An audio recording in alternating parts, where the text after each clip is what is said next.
Добрый день. Кутмандуу күнүңүздөр менен, урматтуу достор. Бүгүн биз персона долбоорунун алкагында даярдалган кезектеги телебирүүбүзгө күбө болосуздар. Менин кезектеги коногум оорунун азабын жөн гана укпастан, иш жүзүндө канчалаган турмуштук кыйынчылыктарга карабастан алып урушуп келе жаткан айымды тосуп алыңыздар. Елена Конева. Бүгүн мен сиздерге эң сонун айым менен тааныштыргым келип турат. Анткени ушул айымдын көмөгү аркылуу бир канча балдар ар түрдүү ооруларынан арылып, ден соолуктарын калыбына келтирүүгө чоң мүмкүнчүлүк алышкан. Елена Конева Help the Children СКД фондунун негиздөөчүсү. 13 жылдан бери гематологиялык жана онкологиялык оорулардан жабыр тарткан балдарга жардам берип келет. Бул фонд оорулуу балдарга, жергиликтүү медицинанын мүмкүнчүлүгү жетпеген ооруканаларга жардам беришет. Меценаттарды таап, адрестик көмөктөрдү көрсөтүп, дүйнө жүзү боюнча мыкты дарыгерлерди табууга жардам беришет. Кутмандуу күнүңүз менен, Елена. Биздин чакыруубузду кабыл алганыңызга терең ыраазычылык билдирем. Сиз бир учурларда Кемеровдон көчүп келип жашап калыпсыздар бул жерде. Кантсе да бир өлкөдө жашаганбыз да. Балким менталитет башкачаракпы же адамдарбы деги эле кантип көнүп кеттиңиз? Ооба, абдан кыйын болду. Анткени мен сибирдик мүнөздөгү кыз болчумун. Мен баарын бетке айткан учурлар болгон. Азыр бир аз жумшарып калдым. Бир аз акылда токтотуп калдым. Чындыгында кыйын болгон. Ата-энем менен көчүп келдик. Атам 50 жашта эле. 30 жыл жер астында иштеген шахтер эле. Ошондуктан 50 жашында пенсияга чыккан. Апам бир топ тажрыйба топтоп калган учур эле. Биз Сибирде жашаганда апам абдан чоң үй тиричилиги комбинатын жетектөөчү. Бул жерде 2 эжебиз бар эле. Анан да апамдын агасы борбордук комитетте иштечү. Алар бизди чакырып, бири-бирибизге конокко барып турчубуз.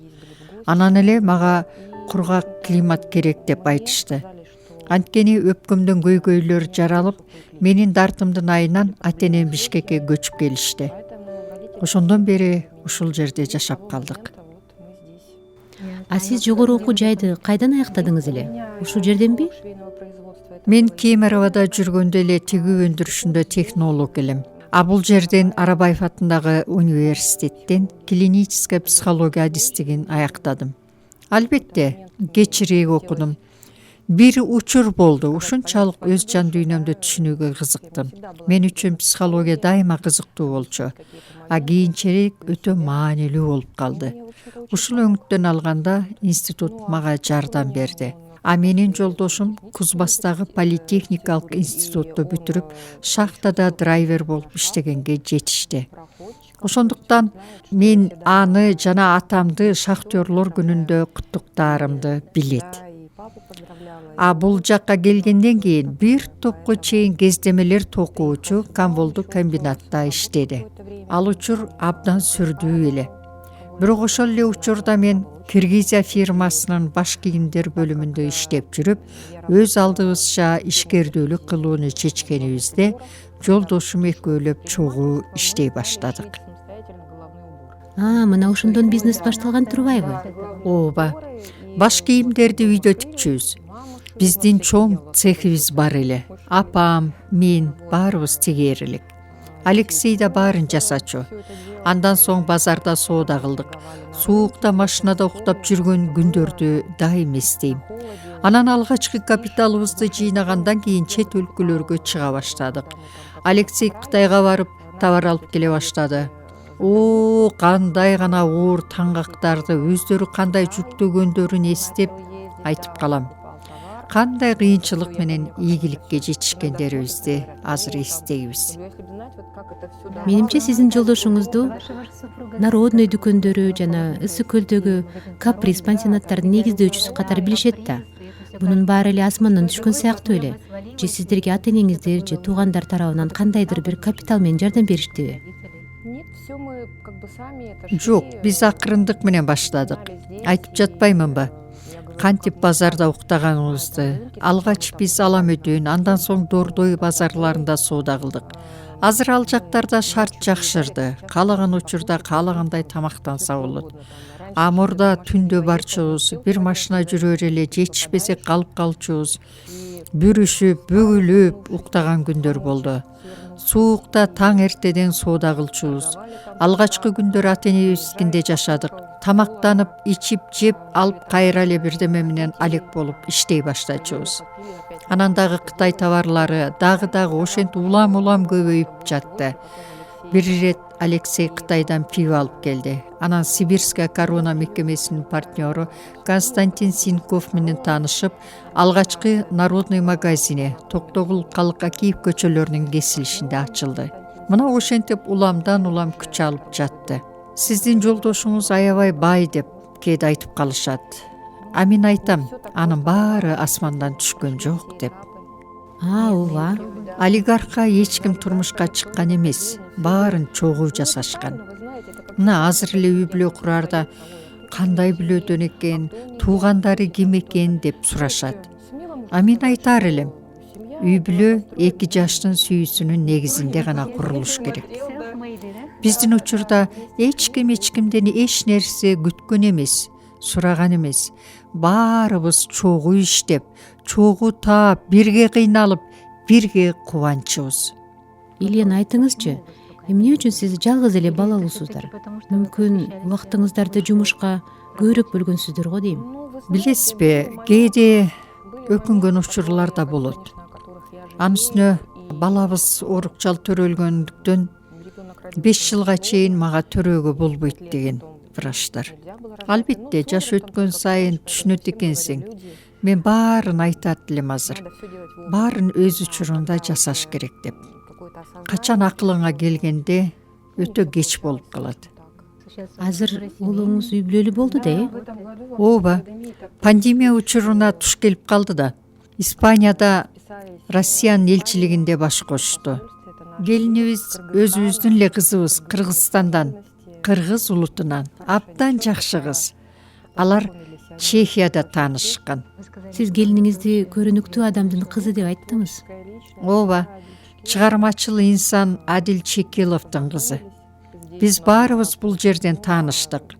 Ал эми Москва менен кийинчерээк барганга, келгенге мүмкүнчүлүк болгондо байланышабыз, ошондо баарыбыз чогулабыз деген ниетибиз бар.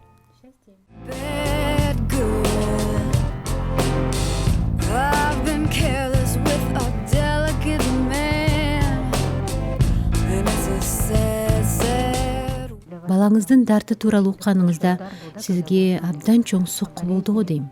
Ошондойбу? Биз ушул дартты укканда ал тууралуу такыр маалыматым жок эле.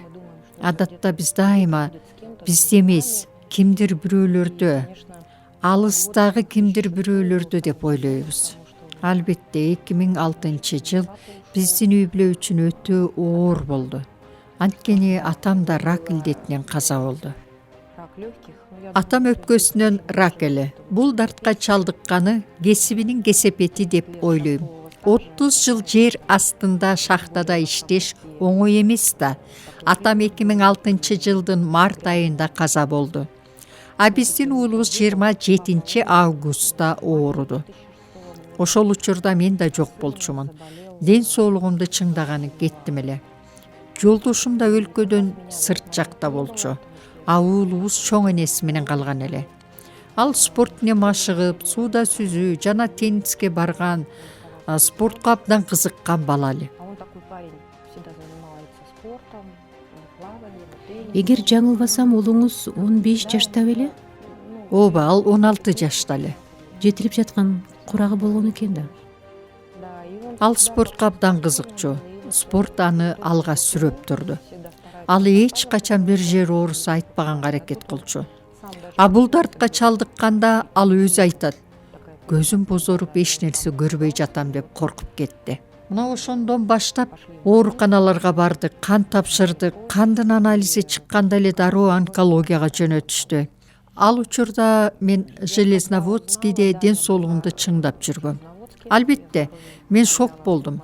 Канчалык оор, канчалык кыйын экендигин түшүнүп учуп келдим.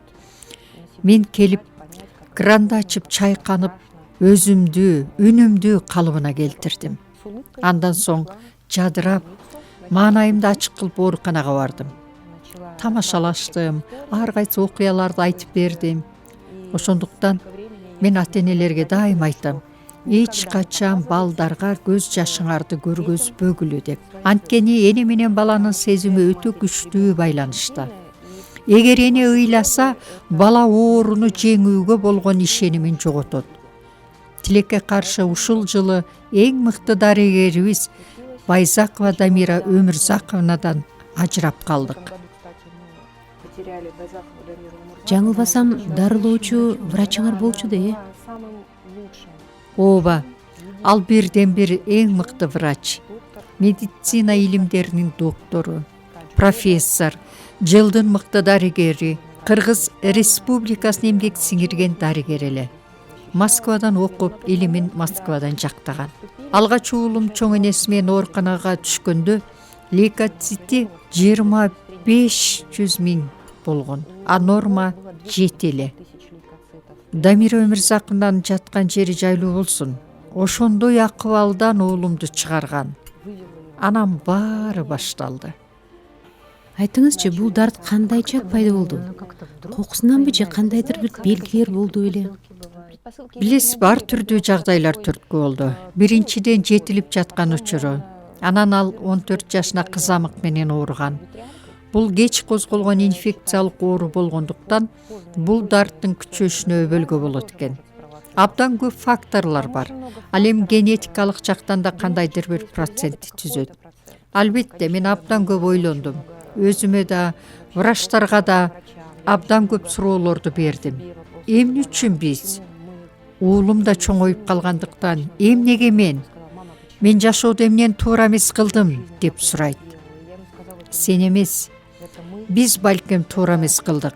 Ошондуктан бизге карата коңгуроо болсо керек, токтоткула, айланаңарга көз чаптыргыла деп жатат, деп айтам. Турмушка, жашоого, адамдарга болгон көз карашыбызды өзгөртүүбүз керектир деп ойлондум.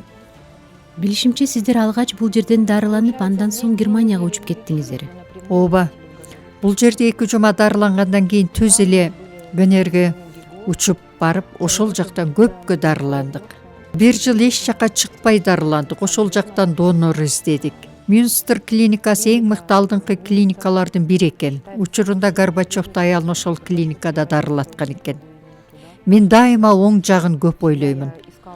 Руслан, сен эң мыкты клиникадасың. Бул жерде эң мыкты врачтар деп айтар элем.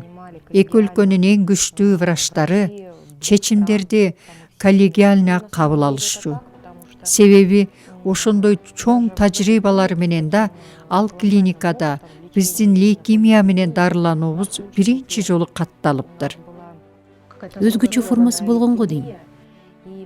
Чындыгында өзгөчө лейкемия болгон. Алар бизди эксперимент катары дарылашкан. Көп жылдардан кийин билдим. Дал биздин дарылануубуз атайын протоколго кирип, биздин дарылануубуздун негизинде пациенттин аты аталбай протокол түзүшүптүр. Эми аларда дарылоонун жаңы протоколу лейкемияны дарылоо пайда болгон. Сиздер донорду 1 жыл бою издеп, анан таптыңыздар деп уккам. Жарым жыл донор издедим. 2 рет дал келбей калды. Анан Лондондо жалгыз бир аял бар биз билгенден. Ошонуку 10 параметрден 8и дал келген эле. Айтыңызчы, Елена, уулуңузга ушу дарт менен күрөшүүгө эмне жардам берди деп ойлойсуз? Билесизби, бул жерде көп факторлор роль ойноду. Ички күч, ишеним, сыйынуу, жакындарыбыздын, туугандарыбыздын, досторубуздун үй бүлөлөрүнүн колдоосу өзгөчө чоң болду. Албетте, немецтердин медицинасы ден соолукту акчага сатып ала албайсың деп айтышат эмеспи? Сатып алууга мүмкүн. Ошол эле учурда өтө кымбат баалуу дарылануубуздун акысын төлөөгө биздин мүмкүнчүлүгүбүз болду. Донорду издөө үчүн гана 25 000 евро төлөдүк. Ошондуктан бүт үй бүлөбүз менен бирге храмга барып, сыйынып тазаландык. Русландын көздөрү алайып турат. эмне айтам деп. А мен баарын айт дедим. Храмда биздин жашообуз кандай болсо да, тагдырыбыз кандай өзгөрсө да, биз онкологиялык дартка чалдыккан балдарга дайыма жардам беребиз деп айттык. Ошондуктан болсо керек, мына азыр бизге Кудайдан ушундай билик буйруду. Сиз ошондон кийин ишмердүүлүгүңүздү баштадыңыз беле? Ооба, биз башында фонд ачууну пландаган жокпуз. Биз жөн гана жардам берүүнү көздөгөнбүз. Анан эле элдер машинкаларды кайда сатып алып жатасыңар деп кызыгып башташты. Жолдошум онкологияга деп айтканда көптөгөн тааныштар, достор келгиле биз да жардам берели дешти. Ар кай жактан адамдар келе баштаганда жолдошум жардам берген адамдарга отчет берүү мүмкүнчүлүгү болуш үчүн фонд түзбөйлүбү, сен аны алып кете аласыңбы деп сурап калды. Ал учурда мен тоону том коргонго да даяр элем. Анан менин мойнума ушунчалык чоң жоопкерчилик түшөрүн ойлогон эмесмин. Менде бир гана каалоо, бир гана идея, бир гана ой өмүргө ыраазычылык билдирүү болгон. Чыгымдардын көлөмдүүлөрүн жолдошум өз мойнуна алат. Холдинг, каприз, эс алуу борборлоруна биз эч качан төлөбөйбүз. Алардын баары эскудуу компаниясынын кызматкерлери. Алар волонтер, ыктыярчы катары эмгектенишет. А биздин адамдар ар түрдүү планда болот. Ооруканаларга жардам беребиз. Ооруканаларга медициналык мебелдерди, үй тиричилиги техникаларын, жабдыктарды сатып беребиз. Кандын дары-дармектерин, дарылоочу ар түрдүү дарыларды ооруканалар аркылуу беребиз. Онкология борборунун, улуттук госпиталь же Ош областтык клиникалык ооруканалардын балансына жардам беребиз. Кээ бир ата-энелер бар, такыр акча каражаты жок, жегенге эч нерсеси жок көп балалуу үй бүлөлөр бар. Биз мындай үй бүлөлөргө кошумча жардам көрсөтөбүз. Документтеринин баарын чогултуу кошумча жардам катары болот. Ал жерде МРТ анализи, жол акысы, так диагнозун койдуруу, Москвадан ушунун баарын төлөп өз мойнубузга алабыз. Баланы толук айыкканга чейин, жегири тилекке каршы көзөткөнгө чейин жоопкерчилигин өз мойнубузга алабыз. Мен бир көрүнүштү окуп калдым. Кээ бир ата-энелер баласынын айыгуусунун көзү жетпей калганда ага бөлүнгөн акча каражаттарын такыр эле башка максаттарга курутуп салышкандарын. Бирок билбейм, чындыкка жатабы бул? Эмне дейсиз ушул жөнүндө? Биз ар түрдүү жагдайларга туш болдук. Мен позитивдүү иш алып барганыман элдерге айсбергдин чокусун көрсөтүүгө аракет кылам. Себеби алар менсиз деле мүмкүн болушунча кырдаалды билишет. Качан адам жардам бергенде алар ошол жардамдан кубанычты сезүүлөрү керек. Албетте мен ар бир учурдун ийне жибине чейин токтоло албаймын. А сиз айткан маселе да бар арасында. Ошондуктан акча каражатын колдоруна бербейбиз. Айтыңызчы, мисалы сиздер чет өлкөлөргө дарыланууга оорулуу балдарды жөнөткөнүңүздөрдү кандайдыр бир критерий менен тандайсыздарбы мындай балдарды? Биз онкология менен бирдикте иш алып барабыз. Бизге жеке адамдар келгенде биз психологиялык да жардам көрсөтөбүз. Психологдорго акы төлөп беребиз. Алар бир жумада 5 күн бою врачтар менен тыгыз байланышта болуп, ата-энелердин ички толгонууларына көз салып, биз менен байланышта болушат. Эгер врачтар биз эч нерсе жардам бере албайбыз, чет өлкөгө алып барыш керек десе, биз ар түрдүү клиникаларга акча каражатын жыйнай баштайбыз. Сиздер көрсөтүп жаткан психологиялык жардам балдарга караганда да өзгөчө ата-энелерге керек го дейм. Ата-энелердин баары эле мындай оор, коркунучтуу өксүктү көтөрө бербейт. Менин да башымдан ошондой оор күндөр өттү. Мен да өзүмдү жоготуп койгом. Миллиондогон суроолорду кичинекей балдар өздөрүнө берет. Эмне үчүн мен? Миллиондогон ата-энелер эмне үчүн менин балам деп зар какшашат. Мен Кудайга ыраазымын. 3 жолку революцияны башынан кечирген өлкөдө, бүтүндөй өлкө ковид менен ооруп кыйналып жатканда да бизге ишенген элдер келип, өз көмөктөрүн көрсөткөндөрүнө. Анын ичинен 10-12 жылдан бери тынымсыз бизди колдоп келе жаткан ири компаниялар да бар. Елена, айтыңызчы, сиздин ушул 13 жылдык ишиңиздин аралыгында сизди таң калтырган учурлар болду беле? Балким кандайдыр бир сыйкыр сыяктуу өзүңүз ишенбеген? Ооба, мени таң калтырган учур болгон.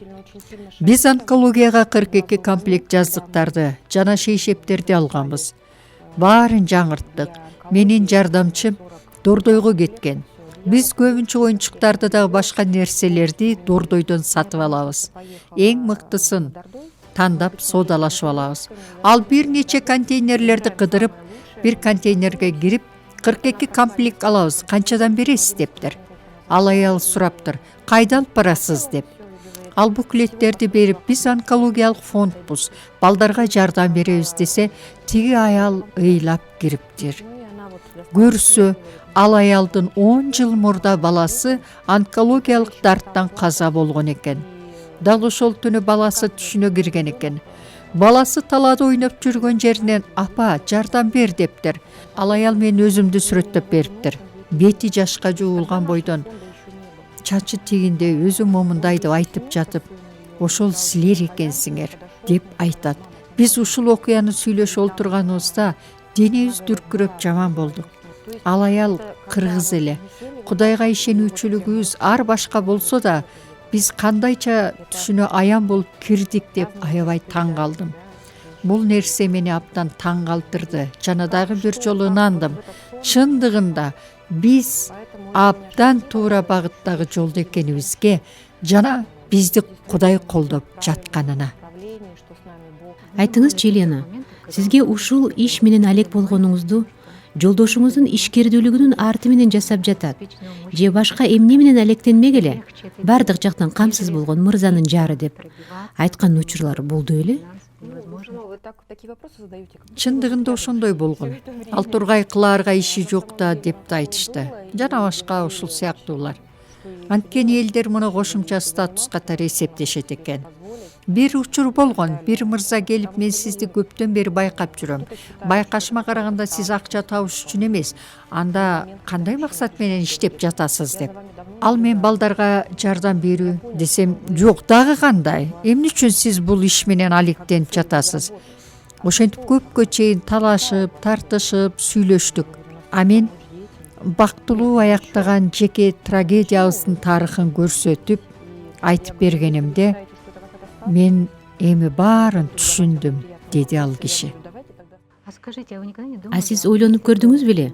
Эгерде сиздин жолдошуңуздукундай мүмкүнчүлүктөрүңүз, жеке байланыштар болбосо, бул ишти ойдогудай алга жылдыра алат белеңиз? Ооба, мен дайыма айтып келем. Жолдошумдун темирдей бекем ийини чоң колдоо деп. Албетте, алгачкы 3 жылда жардам берди. Көптөгөн көмөктөштөрдү тартты. Фонддун ачылышы аз эме хаятта өткөн. Баарын жолдошум төлөдү. Анда да айтышкан, бул эмне болгон фонд ачылышын хаятта өткөрүп жатса, демек буларда акча көп да деп. Ал иш-чарабыз Эздукунун эсебинен төлөнгөн эле. Көп жылдан кийин жолдошум элдин бизге болгон ишенимин, ишибиздин алдыга жылганын көрдү. 4, 5, 6 жылдан бери анын кызматкерлери жардам берип келет. Негизинен өз алдымча иш алып барам. Албетте, жолдошум бизге арка жөлөк болуп турат. Биздин каражатыбыз жетиштүү болгондуктан чын ниетибизден кайрымдуулук жасап жардам беребиз. Айтыңызчы, Елена, биздин ата мекендик медицинаны кандай баалайт элеңиз? Онкология менен болгон күрөш кандай деңгээлде? Биз алгач иштеп баштаганда эле Германиядан көргөндөрүмдүн баарын мүмкүнчүлүк болушунча бизге алып келүүгө аракеттендим. 2008 жылы эң алгач $800,000 чогулттук. 2008 жылдын аягында гематологиялык анализатор сатып алдык. Бишкек өлкөнүн борбору болгондуктан бардык областтардын онкологиялык дартка кабылгандары борборго анализ тапшырганы келишет да. А анализди колдо алышчу. Мына ушунун өзү эле эмнени айтып турат. Ал эми азыркы күнү онкологияга кандай жабдыктар, жаңы аппараттар жаңыланса, ошонун баары акырындык менен биздин көмөктөштөрүбүздүн жардамы менен сатылып алынды. Биздин каражатыбызга сатылып келген бардык жабдууларды албетте онкология борборунун карамагына өткөрүп беребиз. Биринчи кезекте балдарга жардам берүү милдети болгон. Андан кийин ооруканадагы бөлүмдөргө, андан соң психологиялык жардам көрсөтүү. Бул ооруканадагы клоунада, мен муну Германияда жайкы мезгилде канисотерапия, айбанаттар менен баарлашуу жана ар түрдүү майрамдарды көрдүм. 10 жылдан кийин мен министерствонун жумушун жасап жатканымды түшүнбөдүмбү? Мен бул тууралуу мурда уккан да, көргөн да эмесмин. Менде мүмкүнчүлүк бар үчүн жардам берип жатам. Анткени диагностиканын сапатын жакшыртуу учуру келди. Эмнеге бизде жакшыртууга болбойт? Кээде биздин врачтар көйгөйлөрдү ачык айтуудан коркушат. Бул абдан маанилүү. Эмне үчүн ушул көйгөйлөрдү көтөрбөйсүңөр деймин. Ошондуктан бул көрүнүш да бизге коңгуроо кагып турат. Биринчи кезекте медицинага кам көрүлүшүбүз зарыл экендигинен кабар берет. А сиз балдарга берген жардамыңыз тууралуу статистика жүргүзөсүзбү? Ооба, жардам алгандардын эсебин алабыз. Андан сырткары айыккандарга да жекече жардам көрсөтөбүз. Биз абдан кылдаттык менен иш алып барабыз. Бала айыкканда да дароо айтпайбыз, дагы 5 жылдай күтөбүз. Ошол эле учурда 700-800дөй балдар гематологиядан өтүшөт. Бизде дагы жүрөктүн нейрохирургиясы бар. Ал жака 200 000 евролук жабдууларды алып бердик. Жалпысынан айтсам, 13 жылдан ашык убакытта 38 000 балдар биздин фонддон ар түрдүү ооруканалардын алкагында жардам алышты. Ушу сиздин уулуңузга англиялык айым донор болгон экен.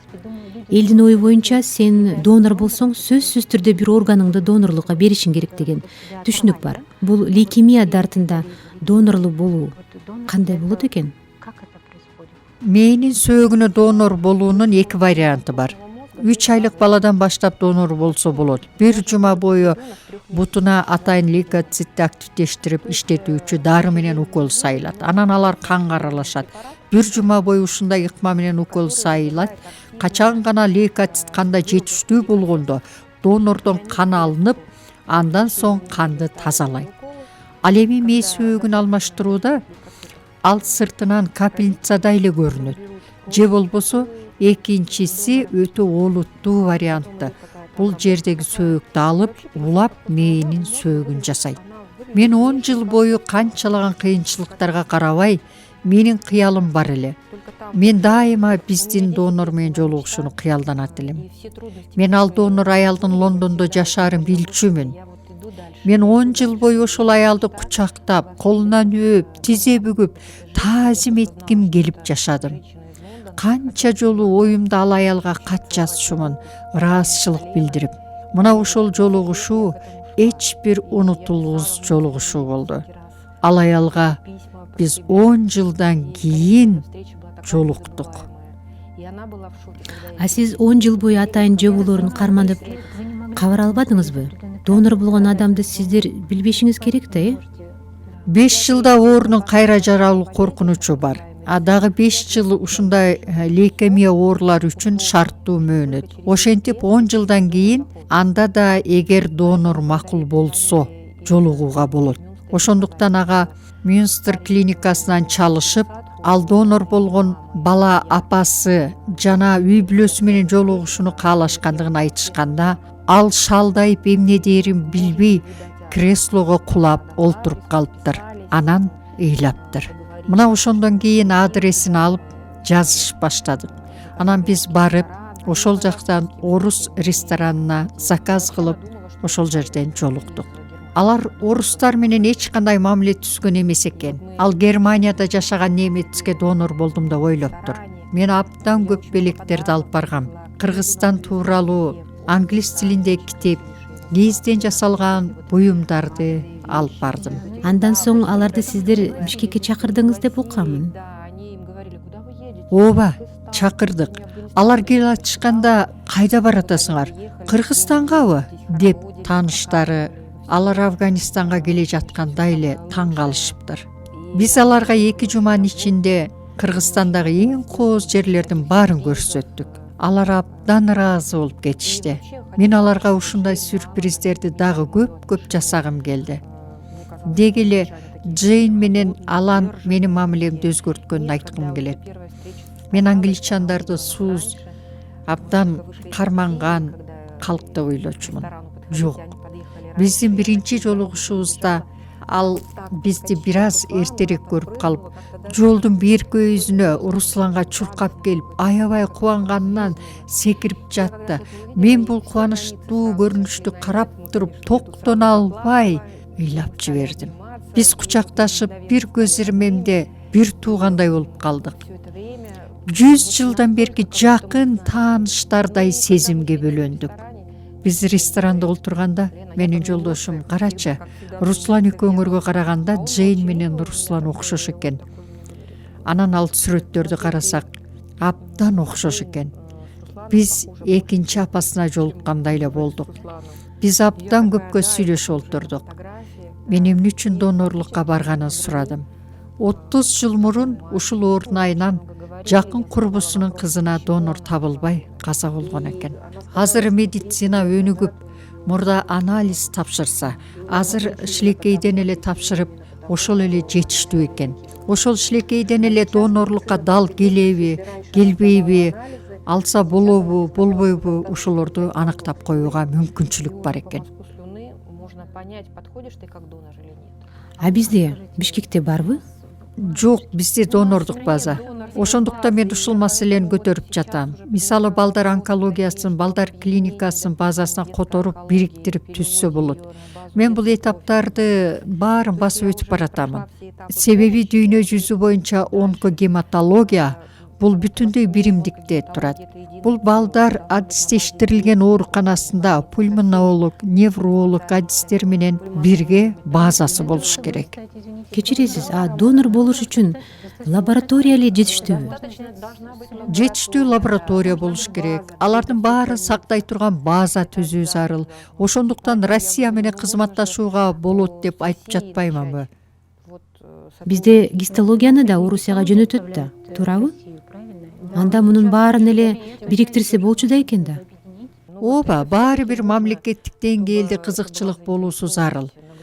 Менимче ушундай сунуштар менен чыкса, россиялыктар сөзсүз колдомок. Билесизби, биздин көмөктөштөрүбүздүн тарабынан бир сурообуз бар эле. Адамдын ден соолугу экологияга көз каранды болуп жатат. Тилекке каршы биздин экология абдан аянычтуу акыбалда турат. Сиздин оюңузча, ар бир адам экологияны жакшырыш үчүн атайын бир адаттарды иштеп чыга алабы? Биринчи кезекте ар бир адамда сергек жашоонун, сергек тамактануунун кандайдыр бир идеясы болуш керек деп эсептейм.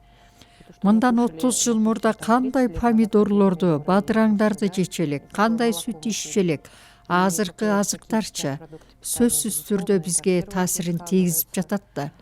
Мына азыр биздин өлкөбүз абанын булганыштыгы боюнча Индияны да басып өттү окшойт. Бул көйгөй мамлекеттин биринчи кезектеги саясаты болуш керек эле. Мына жаңы жылга карата биздин өнөктөштөрүбүз L'Occitane компаниясынын атынан чакан белегибиз бар сиз үчүн. Бул француз косметикалары. Ооба. Мен жакшы билем. Ооба, булар биздин партнерлор. Абдан кубанычтамын. А сиз билесизби, алар мындай татынакай косметичканы жасаарын. Булар кайра иштетилген бөтөлкөлөрдөн жасашат. Мен ушуну билбейт экенмин. Дүйнөдө ар бир мүнөт сайын L'Occitane'нын кремдери сатылат. Сиздерге да чоң рахмат. Коомчулуктагы эң оор темага астейдел кызыкканыңыздарга. Сизге рахмат. Сиздин фондуңузга ийгилик болсун. Сизге, сиздин үй бүлөңүзгө жана уулуңузга бекем ден соолук каалайм. Менин көрүүчүлөрүмдү да белектер күтөт. L'Occitane бутигине биринчи келген 20 бактылууларга кол креми жана бальзам акысыз берилет. Ошондой эле косметика каражаттардын бош идиштерин алып келсеңиздер, L'Occitane компаниясы сиздерге 10% арзандатуу менен өзүнүн продукциясын бере алышат. Эсиңиздерде болсун, кайра иштетилген бөтөлкөлөрдөн абдан татынакай косметикалык каптар жасалат.